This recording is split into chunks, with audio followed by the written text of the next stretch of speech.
ఈ ప్రెస్ మీట్కి చాలా షార్ట్ నోటీస్లో వచ్చినటువంటి మీడియా మిత్రులందరికీ కూడా నా నమస్కారాలు. అలాగే కాంగ్రెస్ పార్టీ నాయకులు, ఆదిలాబాద్ జిల్లా నాయకులందరికీ కూడా పేరు పేరున నా నమస్కారాలు తెలియజేసుకుంటా ఉన్నాం. ఈరోజు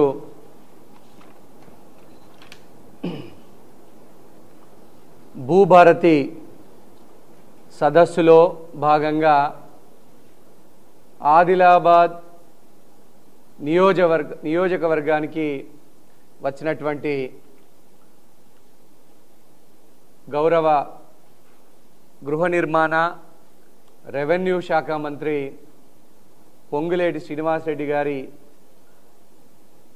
అలాగే సీతక్క గారు జిల్లా ఇన్ఛార్జ్ మంత్రివర్యులు, వారికి మనస్ఫూర్తిగా మా ధన్యవాదాలు తెలియజేస్తా ఉన్నాము. వెంటనే ఆదిలాబాద్లో కొత్తగా ఏర్పాటైనటువంటి బోరజ్ మండలాన్ని పైలట్ ప్రాజెక్ట్ కింద తీసుకొని దయచేసి ఈ బోరజ్ మండలాన్ని భూభారతిలో భాగంగా పొంగులేటి శ్రీనివాసరెడ్డి గారిని సందర్శించమని కోరిన వెంటనే వారు మా విజ్ఞప్తిని మన్నించి తక్షణం అప్పటికప్పుడు బోరజ్ మండలం ఫోన్ స్విచ్ ఆఫ్ పెట్టు అడబడి తీసుక బోరజ్ మండలాన్ని పైలట్ ప్రాజెక్ట్ కింద సందర్శించి వెంటనే తక్షణం అప్పటికప్పుడు బోరజ్లో పూసాయి గ్రామంలో బ్రహ్మాండమైనటువంటి కార్యక్రమాన్ని చేసినటువంటి మంత్రులు పొంగులేటి శ్రీనివాసరెడ్డి గారికి, మన జిల్లా ఇన్ఛార్జ్ మంత్రి సీతక్క గారికి మనస్ఫూర్తిగా ధన్యవాదాలు తెలియజేస్తూ ఉన్నాం. అలాగే మంత్రుల పర్యటన విజయవంతం చేసినటువంటి రైతులందరికీ కూడా, కాంగ్రెస్ పార్టీ నాయకులకి, కార్యకర్తలకి, అభిమానులకి, శ్రేణులకి మనస్ఫూర్తిగా ధన్యవాదాలు తెలియజేస్తూ ఉన్నాము. భూమి సమస్యలు సత్వరం పరిష్కరించడానికి భూభారతి ఖచ్చితమైనటువంటి పరిష్కారాన్ని చూపుతుంది. గతంలో బీఆర్ఎస్ పాలనలో తీసుకొచ్చినటువంటి ధరణి వల్ల, ఈ ధరణి చట్టం వల్ల అనేక మంది భూములు కోల్పోవడం జరిగింది. గరీబోళ్ళు, పేదవాళ్ళ భూములకే ఎక్కువగా వారే నష్టం చవిచూడాల్సి వచ్చింది. తీవ్ర ఇబ్బందులు ఎదుర్కొన్నారు. అనేక మంది ధరణిలో మా భూమి లేదంటే మా భూమి లేదని, ఎంతోమంది ఆడబిడ్డ పెళ్లి చేయడానికి భూమి అమ్మాలంటే ధరణిలో మా భూమి రిజిస్టర్ కాలేదని ఎంతోమంది తమ గోడును వెళ్ళదీసుకున్నారు. భూభారతి ద్వారా గరీబోళ్ళందరికీ కూడా, సాదా బైనామాలు ఉన్న వారికి కూడా మేలు చేకూర్చే విధంగా, పేదలకు పరిష్కారం చూపే విధంగా ఒక 100 సంవత్సరాలు నిలిచిపోయేటువంటి చట్టాన్ని, భూభారతి చట్టాన్ని తీసుకొచ్చింది కాంగ్రెస్ ప్రభుత్వం. ఈ విషయంలో అప్పటి పిసిసి అధ్యక్షులు, ప్రస్తుత ముఖ్యమంత్రి, మనందరి అభిమాన నాయకుడు రేవంత్ రెడ్డి గారు ఆ రోజు హామీ ఇచ్చిండ్రు, ధరణిని బంగాళాఖాతంలో కలిపేస్తామని. ఆ హామీని నిలబెట్టుకొని ఆ దుర్మార్గపు చట్టాన్ని తొలగించి భూభారతి చట్టాన్ని గరీబోళ్ళ కోసం, పేదల కోసం తీసుకొచ్చింది కాంగ్రెస్ ప్రభుత్వం. దీనికి మన ముఖ్యమంత్రి రేవంత్ రెడ్డి గారికి, రెవెన్యూ మంత్రి పొంగులేటి శ్రీనివాసరెడ్డి గారికి ఆదిలాబాద్ జిల్లా కాంగ్రెస్ పార్టీ తరపున మనస్ఫూర్తిగా మా ధన్యవాదాలు తెలియజేస్తా ఉన్నాం. అలాగే సన్నబియ్య పథకం ప్రభుత్వం ఎంతో ప్రతిష్టాత్మకంగా చేపట్టినటువంటి సన్నబియ్య పథకం బ్రహ్మాండంగా పేదల కడుపు నింపుతోంది. మేము కూడా బోరజ్ గ్రామంలో సన్నబియ్యం వచ్చినటువంటి లబ్ధిదారులు ఒక దళిత సోదరుని ఇంట్లో మేము సహపంక్తి భోజనాలు చేయడం జరిగింది. ఎంతో సంతోషంగా ఉన్నారు. సన్నబియ్యం వల్ల ప్రతి ఒక్క గరీబోళ్ళ కుటుంబానికి దాదాపు నెలకు 1500 రూపాయలు అంటే సంవత్సరానికి 18,000 రూపాయలకు పైగా మేలు జరుగుతోంది. దొడ్డు బియ్యం తిన్న మాకు సన్న బియ్యం ఇచ్చినటువంటి మా దేవత మా పార్టీ కాంగ్రెస్ పార్టీ మా రేవంత్ అన్న అని ప్రజలందరూ కూడా చెప్పుకుంటుంటే కాంగ్రెస్ పార్టీ నాయకులు కార్యకర్తలందరూ మేమంతా సగర్వంగా ఫీల్ అవుతా ఉన్నాం. ఇది మాకు దక్కిన అదృష్టంగా భావిస్తూ ఉన్నాం. అట్లనే ఫ్రీ కరెంటు కానీ ఉచితంగా గరీబోళ్లకు 200 యూనిట్ల వరకు కరెంటు, 500 రూపాయలకు సిలిండరు, మహిళలకు ఉచితంగా బస్సు ప్రయాణం, ఇవన్నీ కూడా రైతు రుణమాఫీ కానీ ఇవన్నీ కూడా బ్రహ్మాండమైనటువంటి సంక్షేమ పథకాల్ని కాంగ్రెస్ ప్రభుత్వం చేపట్టింది. 22,000 కోట్ల రైతు రుణాలని మాఫీ చేసి గరీబోళ్ళ పేదల పెన్నిది రైతుల పెన్నిదిగా మారింది కాంగ్రెస్ ప్రభుత్వం. అలాగే ముఖ్యమంత్రి రేవంత్ రెడ్డి గారు ఆయన చిత్తశుద్ధి హైదరాబాద్ నగరానికి తెలంగాణ రాష్ట్రానికి బ్రహ్మాండమైనటువంటి పెట్టుబడులు తీసుకురావాలనేటువంటి లక్ష్యంతో ఇప్పుడు జపాన్లో పర్యటిస్తూ ఉన్నారు. ఈరోజు వరకే దాదాపు 13,000 కోట్ల రూపాయలు పెట్టుబడులుగా ఆహ్వానించారు. పెట్టుబడులు పెట్టడానికి వివిధ కంపెనీలు జపాన్ నుంచి ముందుకొచ్చినాయి. వేలాది మందికి లక్షలాది మందికి ఉపాధి కల్పించే రాష్ట్రంగా తెలంగాణ రాష్ట్రాన్ని రోల్ మోడల్గా చేయాలనుకునేటువంటి రేవంత్ రెడ్డి గారి సంకల్పానికి రాహుల్ గాంధీ గారి ఆశీర్వాదం తోడై కాంగ్రెస్ ప్రభుత్వం మంచి పేరుని తెచ్చుకుంటోంది. గరీబోళ్ళలో కానీ నిరుద్యోగుల్లో ఎస్సీ ఎస్టీ బీసీ మైనార్టీ సోదరుల కోసం అనేక సంక్షేమ పథకాల్ని తీసుకొచ్చి చరిత్రలో నిలిచిపోతుంది కాంగ్రెస్ ప్రభుత్వం. మైనార్టీ బీసీ ఎస్సీ ఎస్టీ సోదరులకు కూడా రాజీవ్ యువ వికాసం కింద 50,000 రూపాయల నుంచి 4 లక్షల రూపాయల వరకు సబ్సిడీ మీద లోన్ అందించేటువంటి బృహత్తరమైనటువంటి కార్యక్రమానికి శ్రీకారం చుట్టింది. మేము నిజంగా గర్వపడతా ఉన్నాము. కాంగ్రెస్ ప్రభుత్వం చేస్తున్నటువంటి సంక్షేమ పథకాల్ని మా కార్యకర్తలందరూ కూడా బలంగా ప్రజల్లోకి తీసుకెళ్లాలని విజ్ఞప్తి చేస్తూ ఉన్నాం. అలాగే ఆదిలాబాద్ నగరానికి ఎయిర్పోర్టుని తీసుకొస్తా అని నిండు సభలో మాటిచ్చినటువంటి మన ముఖ్యమంత్రి రేవంత్ రెడ్డి గారు తన మాటని నిలబెట్టుకొని ఆదిలాబాద్ పట్టణానికి ఎయిర్పోర్టుని తీసుకురావడానికి తన శక్తి వంచన లేకుండా కృషి చేసి ఎయిర్పోర్టుని శాంక్షనింగ్ లెటర్లను కూడా తీసుకురావడం జరిగింది. రేవంత్ రెడ్డి గారికి తప్పకుండా ఆదిలాబాద్ ప్రజలమంతా కూడా నిరంతరం ఈ విషయంలో రుణపడి ఉంటాం. ఆదిలాబాద్ నగర సర్వతోముఖాభివృద్ధికి కాంగ్రెస్ పార్టీ ఎల్లప్పుడూ సిద్ధంగా ఉన్నది. అలాగే కాంగ్రెస్ ప్రభుత్వం వచ్చిన తర్వాత ఆదిలాబాద్ నగరంలో తాగునీటి ఎద్దడి కోసం లాండసాంగి పంప్ హౌస్ కానీ మావల చెరువులో పూడికతీత కానీ లాండసాంగి వద్ద 2 చెక్ డ్యాముల నిర్మాణం కానీ వీటన్నిటినీ కూడా ముఖ్యమంత్రి గారి దృష్టికి తీసుకెళ్తే అప్పటికప్పుడు తక్షణం నిధులు విడుదల చేసి లాండసాంగిలో పంప్ హౌస్ మరమ్మతుల కోసం నిధులు కేటాయించినటువంటి ముఖ్యమంత్రి గారికి మనస్ఫూర్తిగా ఆదిలాబాద్ జిల్లా కాంగ్రెస్ పార్టీ తరపున ధన్యవాదాలు తెలియజేస్తా ఉన్నాం. ఈరోజు ఆదిలాబాద్ ప్రజల నీటి సమస్యను, తాగునీటి సమస్యను తీర్చే ఏకైక పుణ్యప్రదాయిని, వరప్రదాయిని మన అదృష్ట దేవత లాండసాంగి పంప్ హౌస్.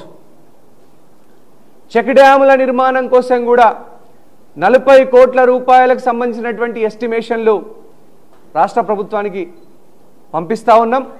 తప్పకుండా ముఖ్యమంత్రి గారు దీని మీద సానుకూలంగా స్పందించిండ్రు. సర్వే పూర్తయింది. నిధుల విడుదల టెక్నికల్ శాంక్షన్స్కి సిద్ధమవుతా ఉన్నాయి. అట్లనే ఆదిలాబాద్లో ఈ ప్రాంతంలో పెద్ద ఎత్తున పరిశ్రమలు కానీ, వ్యవసాయ ఆధారిత, ఆహార ఆధారిత పరిశ్రమల్ని తీసుకురావడానికి కాంగ్రెస్ పార్టీ నిరంతరం కూడా కృషి చేస్తూ ఉంది. ముఖ్యమంత్రి రేవంత్ రెడ్డి గారి ఆశీర్వాదంతో, జిల్లా ఇన్ఛార్జ్ మంత్రిగా సీతక్క గారి ఆశీర్వాదంతో తప్పకుండా ఆదిలాబాద్ అసెంబ్లీ నియోజకవర్గాన్ని బ్రహ్మాండంగా అభివృద్ధి చేయడానికి కాంగ్రెస్ పార్టీ సిద్ధంగా ఉంది. ఈరోజు బీజేపీ ప్రభుత్వం కేంద్రంలో ఉండి నేషనల్ హెరాల్డ్ కేసులో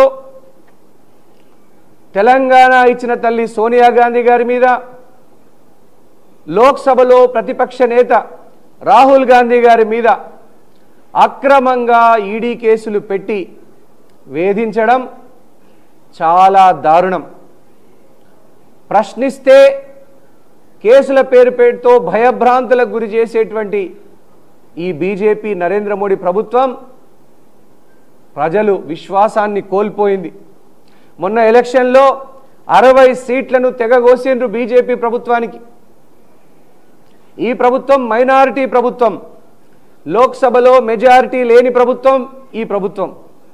ఈ బీజేపీ ప్రభుత్వం యొక్క దమనకాండను, ప్రశ్నించే గొంతుని నొక్కాలనేటువంటి ఈ దమనకాండను కాంగ్రెస్ పార్టీ తీవ్రంగా ఖండిస్తుంది. ఆదిలాబాద్లో పెద్ద ఎత్తున మేము నిరసన కార్యక్రమాలు చేపట్టాం. వెంటనే మా అగ్రనాయకులు రాహుల్ గాంధీ గారి మీద, సోనియా గాంధీ గారి మీద కేసులు ఎత్తేయాలని మేము ఈ సందర్భంగా డిమాండ్ చేస్తూ ఉన్నాం. వక్ఫ్ అమెండ్మెంట్ బిల్లు చాలా దారుణమైనటువంటి బిల్లు. ఈ వక్ఫ్ బిల్లు వల్ల ముస్లిం సోదరుల మీద, సోదరీమణుల మీద ప్రత్యక్ష యుద్ధానికి దిగింది కేంద్రంలో ఉన్నటువంటి నరేంద్ర మోడీ ప్రభుత్వం. పేదరికానికి కులం ఉంటుందా? పేదరికానికి మతం ఉంటుందా? ఇదేనా మీరు చేసేటువంటి సబ్కా సాత్ సబ్కా వికాస్ అనేటువంటి ప్రగల్భాలు పలికేటువంటి నరేంద్ర మోడీ ప్రభుత్వం ఈరోజు మైనారిటీ సోదరుల యొక్క మత విశ్వాసాల్ని దెబ్బతీసి వక్ఫ్ ఆస్తుల్ని వారి దగ్గర నుంచి లాక్కోవడానికి ప్రయత్నం చేస్తూ ఉంది. కాంగ్రెస్ పార్టీ దీని మీద బలమైనటువంటి పోరాటాలు చేసింది. ఈరోజు సుప్రీంకోర్టు నిజంగా దేశ ప్రజాస్వామ్యాన్ని కాపాడే దేవత. సుప్రీంకోర్టు స్టే ఆర్డర్ ఇవ్వడం జరిగింది. దీనికి సుప్రీంకోర్టుకు మేము ధన్యవాదాలు తెలియజేస్తా ఉన్నాం. ఈ దేశంలో ప్రజాస్వామ్యాన్ని కాపాడగలిగే శక్తి కేవలం సుప్రీంకోర్టుకు మాత్రమే ఉన్నది. మేము నిజంగా అభినందిస్తూ ఉన్నాము. మన రాజ్యాంగ నిర్మాతలు గొప్పగా రాసినటువంటి రాజ్యాంగం యొక్క ఫలితమే సుప్రీంకోర్టు న్యాయ వ్యవస్థ. ఆ న్యాయ వ్యవస్థ మీద మాకు పూర్తి నమ్మకం ఉన్నది. అలాగే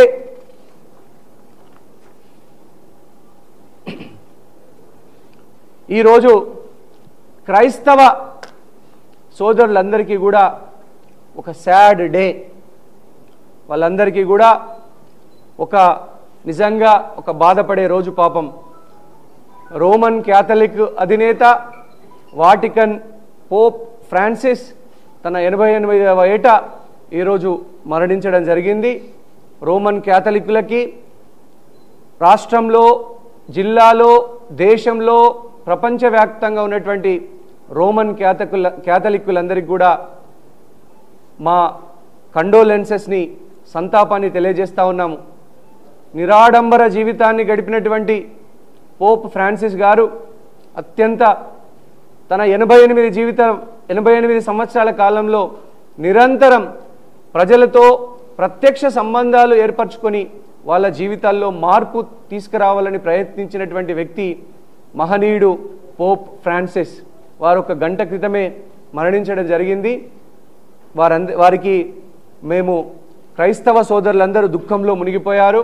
వారందరికీ కూడా మేము సంతాపాన్ని తెలియజేస్తా ఉన్నాం.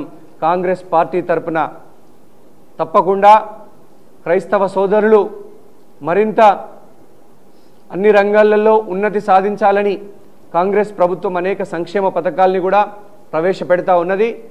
వాటన్నిటినీ భవిష్యత్తులో వారింటికి చేరవేసేటువంటి బాధ్యతని కాంగ్రెస్ పార్టీ తీసుకుంటుంది. అలాగే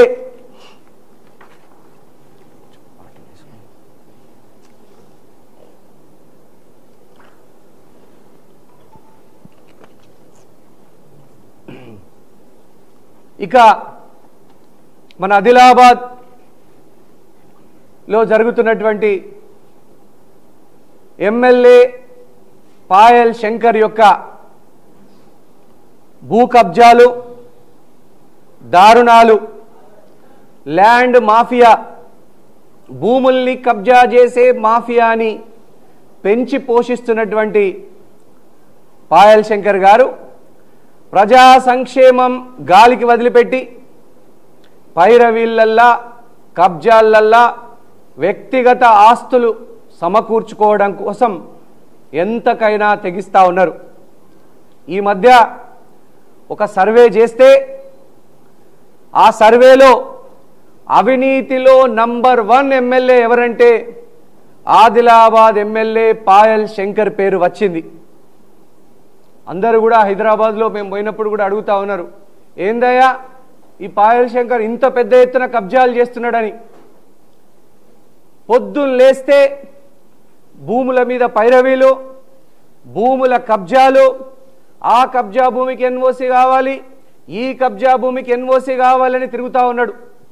సెక్రటరియేట్లో పొద్దున లేస్తే వ్యక్తిగత ఆస్తులు సమకూర్చుకోవడానికి పైరవీలు చేసేటువంటి ఫైల్స్ని పట్టుకొని సెక్రటరియేట్ అంతా తిరుగుతూ ఉన్నాడు. మంత్రుల చుట్టూ తిరుగుతూ ఉన్నాడు. ప్రభుత్వ అధికారుల చుట్టూ వ్యక్తిగతంగా తన భూములు కబ్జా చేయడానికి, తన భూముల్ని అక్రమంగా సంపాదించినటువంటి భూముల్ని, కబ్జా చేసినటువంటి భూముల్ని రెగ్యులరైజ్ చేసుకోవడానికి తిరుగుతూ ఉన్నాడు. ఇప్పటికే 385 కోట్ల విలువైనటువంటి భూముల్ని ఆదిలాబాద్ పట్టణంలో పాయల్ శంకర్ కబ్జా చేసినట్టుగా అనేక ఆరోపణలు వస్తూ ఉన్నాయి. ఇప్పుడు స్టేట్లోనే నంబర్ 1 కబ్జా రాయుడు ఎవరంటే బీజేపీ ఎమ్మెల్యే పాయల్ శంకర్ పేరే చెప్తా ఉన్నారు. ఇంకొక దారుణమైనటువంటి పాయల్ శంకర్ ఎంత నీచానికి ఒడిగడుతున్నాడంటే, మంత్రుల ఒక క్యాబినెట్ మంత్రి గారు సాక్షాత్తు చెప్పినటువంటి పదాల్ని మీకు చెప్తా. ఒక కీలకమైనటువంటి క్యాబినెట్ మంత్రి గారు పాయల్ శంకర్ యొక్క భాగోతాన్ని నాకు వ్యక్తిగతంగా చెప్పడం జరిగింది. అతను ఏమంటుండంటే,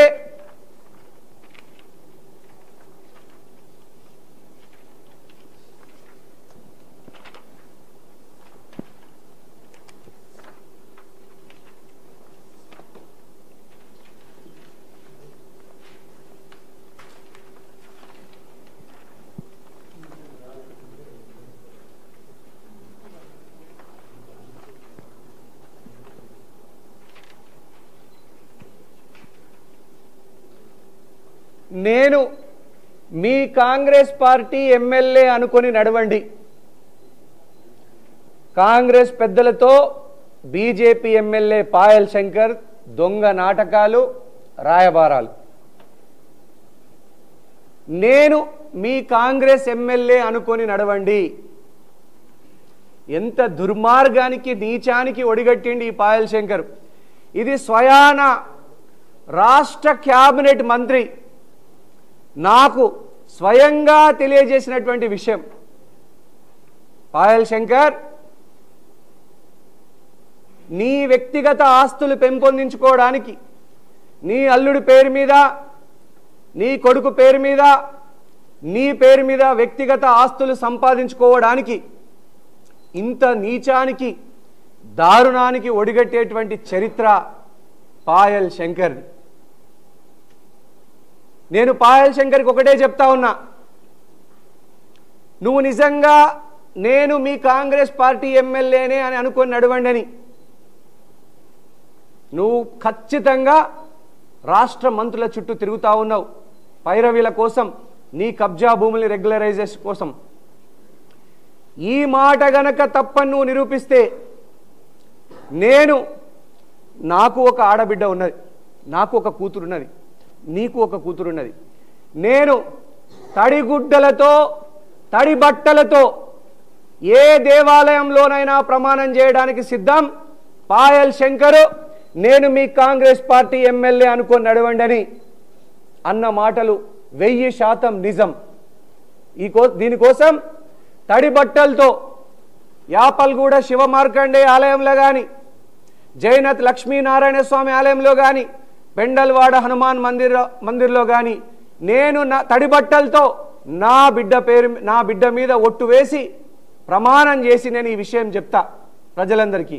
నువ్వు ఈ మాట మంత్రుల దగ్గర అనకపోయి ఉంటే నువ్వు కూడా నీ బిడ్డ మీద తడి బట్టలతో ప్రమాణం చేయడానికి నాతో పాటు సిద్ధం కావాలి. పాయల్ శంకర్, సిద్ధమేనా?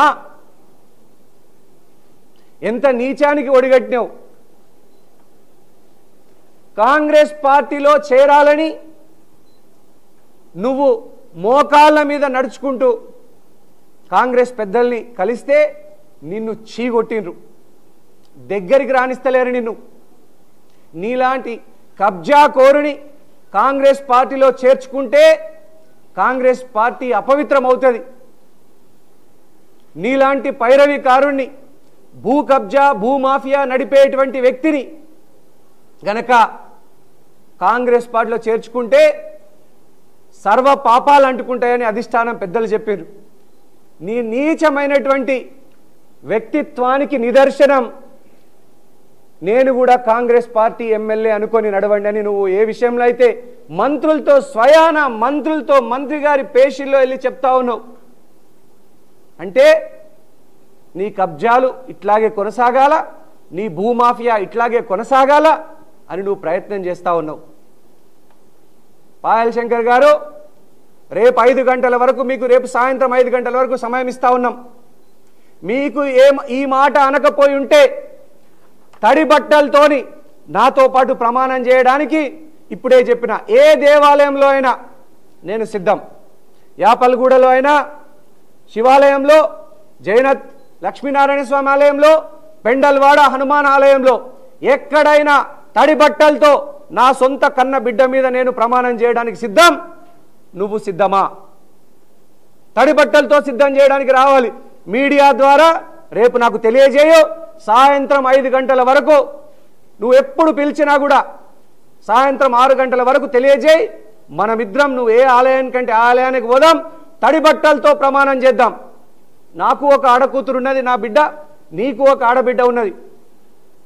ఈ మాట అన్నవు అని నేను, అనలేదు అని నువ్వు ప్రమాణం చేయాల. సిద్ధమా? పాయల్ శంకర్, ఎవరిని మోసం చేస్తున్నావు? నీ జీవితమంతా మోసాలమయం. నీ మైనింగ్ వ్యాపారంలో కొంతమందిని నువ్వే చంపించినవని ప్రజలు కథలుగా చెప్పుకుంటున్నారు. ఒక వ్యక్తిని ట్రైన్లో నుంచి నువ్వే తోసేసినవని ప్రజలు చెప్పుకుంటా ఉన్నారు. ఆ మైనింగ్కు సంబంధించినటువంటి ఓనర్ని కూడా రూముల వేసి కొట్టినవని నువ్వు నీ అనుచరులు కలిసి ప్రజలు కథలుగా చెప్పుకుంటున్నారు.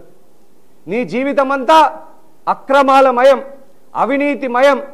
385 కోట్ల భూముల్ని, పేద ప్రజలకు చెందాల్సినటువంటి భూముల్ని చెరబట్టినటువంటి పాపాత్ముడివి నువ్వని ప్రజలు కాన్రిచ్చి ఉమ్మేస్తున్నారు నీ మీద. అయినా కూడా నీకెటువంటి సిగ్గు శరం లేకుండా భూముల కబ్జాను బరితెగించి కొనసాగిస్తున్నావు పాయల్ శంకర్. నువ్వు మానుకో. ప్రజలు నిన్ను ఎన్నుకున్నది ప్రజలకు సేవ చేయడానికి, అంతేగాని నీ వ్యక్తిగత ఆస్తులు పెంచుకోవడం కోసం ప్రజల యొక్క అమాయకత్వాన్ని, ఆదిలాబాద్ ప్రజల యొక్క అమాయకత్వాన్ని నువ్వు ఆసరా చేసుకుంటా ఉన్నావు. అట్లాగే పాపం నీ కొడుకు చిన్నపిల్లడు, ఆవేశపరుడు, అతన్ని రెచ్చగొట్టి, నీ కొడుకుని రెచ్చగొట్టి అధికారుల మీదకి దౌర్జన్యానికి పంపిస్తా ఉన్నావు. ఆ పిల్లగాడంటే చిన్నపిల్లడు, ఆవేశపరుడు, నువ్వే రెచ్చగొట్టి పంపిస్తున్నావు. ఆ పిల్లనికి నచ్చజెప్పాల్సింది పోయి నువ్వే రెచ్చగొట్టి పంపిస్తా ఉన్నావు. ఎంత నీచానికి ఒడగడుతున్నావంటే పాయల్ శంకర్, నీ సొంత రాజకీయ ప్రయోజనాల కోసం ఆవేశపరుడైనటువంటి నీ సొంత కొడుకుని కూడా రాజకీయాల కోసం వాడుకొని ప్రభుత్వాధికారుల మీదకి దౌర్జన్యానికి పంపిస్తున్నావు. జైనత్ పోలీస్ స్టేషన్లో ఒక విద్యుత్ లైన్మెన్ని ప్రత్యక్షంగా భౌతిక దాడికి పాల్పడిండు పాయల్ శంకర్ అనుచరులు, పాయల్ శంకర్ కొడుకు.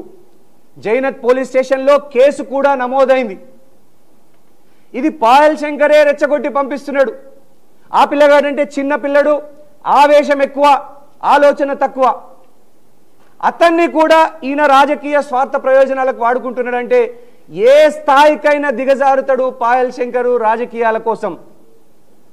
రాజకీయాలలో కొన్ని విలువలు ఉంటాయి పాయల్ శంకర్.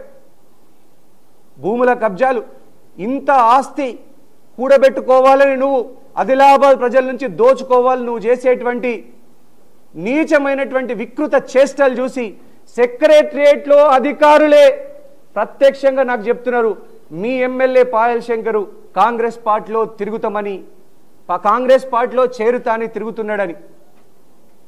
మీరు అర్థం చేసుకోండి. మీడియా సోదరులందరి ద్వారా ఆదిలాబాద్ ప్రజానికానికి తెలియజేస్తున్నా, తన సొంత ఆస్తులు కూడబెట్టుకోవడానికి పాయల్ శంకర్ ఎంత నీచానికైనా దిగజారుతాడు అనేది ముమ్మాటికి దీని ద్వారా నిజమైంది. ఒక్కటి గుర్తుపెట్టుకోండి, ఇప్పటికైనా మారవు పాయల్ శంకర్, ఇప్పటికైనా మారి ప్రజల యొక్క ప్రేమని గెలుచుకోవడానికి ప్రయత్నం చేయు.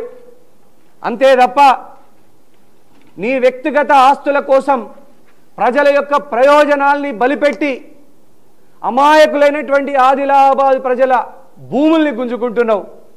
అసెంబ్లీలో బీసీ వాదం ఎత్తుకుంటావు. మా పార్టీ బీసీలకు నిఖార్సైన సేవ చేసే పార్టీ కాంగ్రెస్ పార్టీ. 42% రిజర్వేషన్లు బీసీలకే ఇవ్వాలని అసెంబ్లీ సాక్షిగా తీర్మానం చేసి పార్లమెంటుకు పంపించినటువంటి పార్టీ కాంగ్రెస్ పార్టీ. నువ్వేమో పొద్దున్న లేస్తే బీసీ సోదరుల యొక్క భూముల్ని కబ్జా చేస్తా ఉన్నావు. ఎస్సీల భూముల్ని గుంజుకుంటున్నాడు పాయల్ శంకర్, ఎస్టీల భూముల్ని గుంజుకుంటున్నాడు పాయల్ శంకర్, బీసీల భూముల్ని కూడా గుంజుకుంటున్నాడు పాయల్ శంకర్. ఇంకా నువ్వు ఇంత ఆస్తిపాస్తులు అక్రమంగా కూడబెట్టుకొని ఆదిలాబాద్ ప్రజల ఉసురు పోసుకుంటున్నావు పాయల్ శంకర్. ఖచ్చితంగా ఎప్పుడు ఎలక్షన్లు వచ్చినా ఈసారి నీకు డిపాజిట్ కూడా రాకుండా ఓడించడానికి ఆదిలాబాద్ ప్రజలు సిద్ధంగా ఉన్నారు. నీకేమాత్రం పౌరుషం ఉన్నా, ఏమాత్రం రోషం ఉన్నా కూడా నా సవాల్ని స్వీకరించి, ఏమాత్రం పౌరుషం ఉన్నా కూడా నా సవాల్ని స్వీకరించి రేపు 6 గంటల వరకు నాకు తెలియజేయు పాయల్ శంకర్. ఏ గుడిలో అయినా ప్రమాణం, తడిబట్టలతో ప్రమాణం చేయడానికి నేను సిద్ధం, నువ్వు కూడా సిద్ధంగా ఉండాలని మీడియా మిత్రుల ద్వారా నేను ఈ సందర్భంగా విజ్ఞప్తి చేస్తా ఉన్నా. మీ అన్ని విషయాలలో పైరవీలు, నిరంతరం పైరవీలు, సెక్రటరియట్ చుట్టూ, మంత్రుల చుట్టూ, అధికారుల చుట్టూ పాయల్ శంకర్ తిరుగుతూ చెప్పేటువంటి ఏకైక మాట కాంగ్రెస్ పార్టీ ఓన్నే, నేను కూడా కాంగ్రెస్ పార్టీ ఎమ్మెల్యే నేనే చెప్పుకుంటూ తిరుగుతున్నాడు. ఎంత దారుణానికి ఒడిగట్టిండో ప్రజలందరూ గమనించాల్సిందిగా కోరుతా ఉన్నాము. ఏది ఏదైనా పాలు పాలే, నీళ్లు నీళ్లే. ఖచ్చితంగా ప్రజా కోర్టులో పాయల్ శంకర్ యొక్క దౌర్జన్యాల్ని, పాయల్ శంకర్ యొక్క దుర్మార్గాల్ని, పాయల్ శంకర్ యొక్క అక్రమ దందాల్ని ఖచ్చితంగా మేము ప్రజలకి తెలియజేస్తాం, ప్రజాక్షేత్రంలో ఎండగడతాం. ఎప్పుడు ఎలక్షన్ వచ్చినా కూడా కాంగ్రెస్ పార్టీ జెండా ఎగరేస్తాం. పాయల్ శంకర్ని చిత్తుగా ఓడిస్తాం. కార్యకర్తలందరూ కూడా, కాంగ్రెస్ పార్టీ నాయకులు, కార్యకర్తలు అందరూ కూడా సిద్ధంగా ఉన్నారు. ఈరోజు రెవెన్యూ మంత్రి పొంగులేటి శ్రీనివాసరెడ్డి గారికి కూడా పాయల్ శంకర్ యొక్క భూముల కబ్జాల వివరాల్ని అందజేశాము. రెవెన్యూ మంత్రి పొంగులేటి శ్రీనివాసరెడ్డి గారు కూడా ఇంకా ఏమి ఉన్నా కూడా తన దృష్టికి తీసుకురావమని చెప్పడం జరిగింది. పొంగులేటి శ్రీనివాసరెడ్డి గారి దృష్టికి తీసుకెళ్లాము, సీఎం గారి దృష్టికి తీసుకెళ్తా ఉన్నాము. పాయల్ శంకర్, నీ చరిత్ర పరిసమాప్తం అవుతా ఉంది, నీ రాజకీయ జీవితం ఖతం అవుతా ఉంది. నువ్వు చేసినటువంటి పాపాలే సుడిగుండంలో చుట్టుకొని భస్మాసుర హస్తం కింద నీ తల మీద చెయ్యి నువ్వే పెట్టుకొని ఖతమైతా ఉన్నావు. నీ భస్మాసుర హస్తం కింద నీ కొడుకు రాజకీయ జీవితాన్ని కూడా ఖతం చేస్తా ఉన్నావు. ఆ పిల్లగాన్ని రెచ్చగొట్టి, ఆవేశపరుడైన పిల్లగాన్ని రెచ్చగొట్టి అధికారుల మీదకి పంపుతా ఉన్నావు. ప్రజల మీద, అధికారుల మీద దాడి చేస్తా ఉన్నాడు ఆ పిల్లడు. నీ రాజకీయ జీవితం కోసం అన్ని అవినీతి అక్రమాలు దేన్ని కూడా నువ్వు వదలట్లేదు. నీ చిట్టాని మొత్తం మంత్రులందరికీ అందజేస్తా ఉన్నాం. తప్పకుండా పాయల్ శంకర్, ఈ వచ్చే ఎలక్షన్లలో నువ్వు శంకరగిరి మాన్యాలు పట్టి పోవడం ఖాయం. నీ గజకర్ణ, గోకర్ణ, టక్కు టమార విద్యలకు ఇక్కడ ఎవ్వరూ భయపడరు. నీ రాజకీయ జీవితాన్ని సమాధి కట్టడానికి ఆదిలాబాద్ ప్రజలు అవకాశం కోసం ఎదురు చూస్తా ఉన్నారు. ఎప్పుడు ఎన్నికలు వస్తాయని ఎదురు చూస్తా ఉన్నారు. నిన్ను నామరూపాలు లేకుండా నీ రాజకీయ జీవితానికి శాశ్వతంగా సమాధి కట్టడానికి ప్రజలందరూ కూడా ఎదురు చూస్తా ఉన్నారు. రాజకీయాలలో ప్రజల సేవ చేయడానికి మనం రాజకీయాలకు వచ్చినాం. హుందాగా ఉండి ప్రజల సంక్షేమం కోసం పాటుపడాల్సిన మనం నీలాగా పిల్లలకి అందరూ కూడా, ఆదిలాబాద్ పిల్లలకి, చదువుకునే పిల్లలకి, 9 ఏళ్ల పిల్లలకి, 9వ తరగతి పిల్లలకి, 8వ తరగతి పిల్లలకి తల్లిదండ్రులు చెప్తా ఉన్నారు, పెద్ద అయిన తర్వాత నువ్వు ఏ పనైనా చేసుకో, టీచర్గా, ఇంజనీర్గా, డాక్టర్గా, కానీ పాయల్ శంకర్ తీరు మాత్రం కబ్జాలు చేయకు చిన్న అని నీ ఉదాహరణనే చెప్తున్నారు. పాయల్ శంకర్ అంటే అంత నీచాని కొడిగట్టేటువంటి వ్యక్తి అని ఆదిలాబాద్ అంతా కోడై కూస్తున్నది. అలాగే మేమంతా కూడా కాంగ్రెస్ పార్టీ నాయకులు, కార్యకర్తలు, అభిమానులు, నేను ఒకటే పిలిపించేది, కాంగ్రెస్ ప్రభుత్వం అమలు చేస్తున్నటువంటి సంక్షేమ పథకాల్ని రోజు కూడా ప్రజల్ని కలుద్దాం, ప్రత్యక్షంగా వారి సమస్యల్ని తీర్చుదాం, ప్రత్యక్షంగా వారిని కలిసి సోషల్ మీడియా ద్వారా కూడా ప్రచారం చేద్దాం, ప్రింట్ అండ్ ఎలక్ట్రానిక్ మీడియా ద్వారా కూడా ప్రచారం చేద్దాం, ప్రభుత్వ సంక్షేమ పథకాల్ని ప్రజల్లోకి తీసుకెళ్దాం. అలాగే ప్రతి గ్రామంలో కూడా దళిత సోదరుల ఇంట్లో, అలాగే బీసీ సోదరులు, ఎస్సీ సోదరులు, ఎస్టీ సోదరులు ఎవరైతే సన్న బియ్యం పొందుతున్నారో వారి లబ్ధిదారుల ఇంట్లో కాంగ్రెస్ పార్టీ నాయకులు, శ్రేణులందరూ కూడా సహపంక్తి భోజనాలు చేయాలని ఈ సందర్భంగా పిలిపిస్తా ఉన్నాం. సన్న బియ్యం స్కీమ్ బ్రహ్మాండమైనటువంటి సూపర్ డూపర్ స్కీమ్. దీన్ని సన్న బియ్యం ఇప్పుడు ఇచ్చేటువంటి కోటాని కూడా భవిష్యత్తులో పెంచేటువంటి అవకాశం కనిపిస్తూ ఉంది. ముఖ్యమంత్రి గారు జపాన్ పర్యటన నుంచి వచ్చిన తర్వాత ఇంకా సంక్షేమాన్ని పరిగెత్తించేటువంటి ప్రణాళిక వేస్తా ఉన్నారు. ఆదిలాబాద్ అభివృద్ధి కోసం ఏ అర్ధరాత్రి అయినా కూడా, ఏ పనైనా కూడా చేసి పెట్టడానికి నేను సిద్ధమని ముఖ్యమంత్రి గారు తెలియజేశారు. వారికి జిల్లా కాంగ్రెస్ పార్టీ తరఫున మనస్ఫూర్తిగా ధన్యవాదాలు తెలియజేస్తూ మీ అందరి దగ్గర సెలవు తీసుకుంటా ఉన్నాము. జై కాంగ్రెస్.